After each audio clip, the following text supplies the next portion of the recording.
Praise lord. ఫిబ్రవరి 7వ తేదీ 2025. ఈరోజు దేవుని వాగ్దానం, నిన్ను శాశ్వత శోభాతిశయముగాను బహుతరములకు సంతోష కారణముగాను చేసేదను.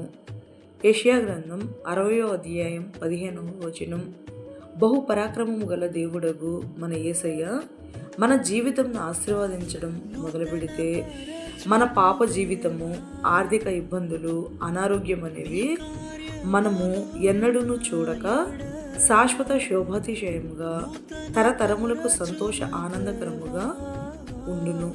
అటువంటి ధన్యత మన జీవితంలో మనం అనుభవించవలనంటే ఎల్లవేళలా దేవుని బిడ్డలముగా విశ్వాసకరమైన జీవితాన్ని మనము జీవించదము.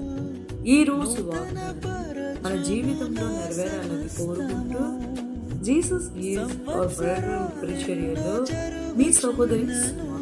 ఆమేన్. God bless you all.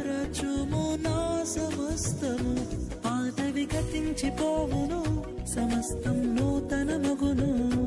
నీలో ఉత్సహించుచు